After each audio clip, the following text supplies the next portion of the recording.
Soberano Pai Celestial, no poder do nome do Hamashia Yeshua, o nosso Senhor Cristo Jesus nos abençoa e nos guarda, nos ilumina e nos guia por um bom caminho. Estudo Bíblico, João 6 verso 3. Aqui está um estudo bíblico de João 6:3, seguindo as diretrizes fornecidas. Introdução. João 6 é um capítulo central no Evangelho de João, focando no tema de Jesus como o pão da vida. O capítulo se inicia com um milagre da multiplicação dos pães, seguido por Jesus andando sobre as águas e, finalmente, um longo discurso sobre a importância de crer em Jesus para alcançar a vida eterna. O versículo 3, então Jesus subiu ao monte, e sentou-se com os seus discípulos em volta dele, aparentemente simples, estabelece o cenário imediato para os eventos que se seguirão, sinalizando um momento de ensino e revelação. Contexto histórico: o cenário de um monte era um lugar comum para o ensino de Jesus, assemelhando-se a ocasiões como o Sermão do Monte, Mateus 5-7. Sentar-se era a postura típica de um rabino ensinando seus discípulos. A proximidade da Páscoa, João 6,4, é crucial.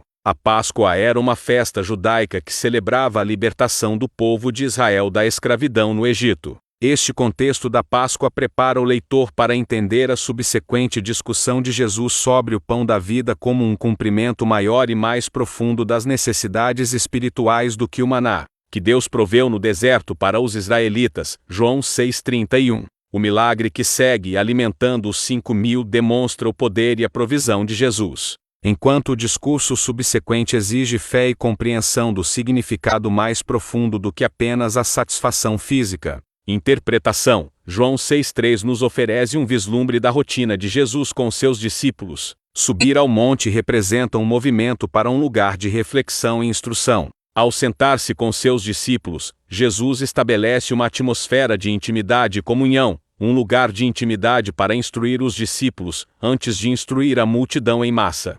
Teologicamente, a cena reflete a encarnação, Deus se aproximando da humanidade de forma acessível. A presença de Jesus no monte com seus discípulos prefigura a oferta de si mesmo, como o verdadeiro pão da vida que satisfaz a fome espiritual da humanidade. João 6,35. O versículo, embora breve, aponta para a iniciativa divina de Jesus em se revelar e convidar pessoas a um relacionamento mais profundo com Ele. Para os crentes contemporâneos, o versículo lembra a importância da comunhão com Jesus, buscando momentos de instrução e reflexão com Ele, a fim de ouvir os ensinamentos de Cristo e discernir os propósitos do coração de Deus. Veja as referências em Mateus 5:1-2, vendo as multidões, subiu ao monte, e, como se assentasse, aproximaram-se dele os seus discípulos, e ele passou a ensiná-los. Este paralelo mostra que Jesus frequentemente ensinava de um monte, e destaca a importância do ensino de Jesus.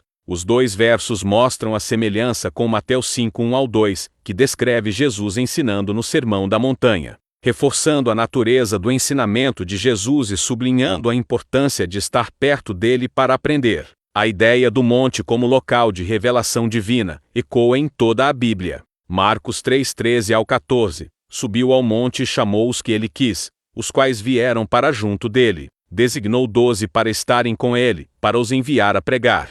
Este versículo em Marcos mostra que Jesus não só ensinava no monte, mas também chamava as pessoas para estarem com ele. Comparando com Marcos 3:13-14, onde Jesus sobe ao monte para chamar seus discípulos, percebemos um padrão de chamado e comunhão. Estar com Jesus é essencial para o discipulado, sublinhando a necessidade de estar perto de Cristo para compreender os seus ensinamentos. Estes dois versos, juntos, mostram um padrão comum na vida e no ministério de Jesus. Este padrão ajuda-nos a entender João 6,3 com mais profundidade.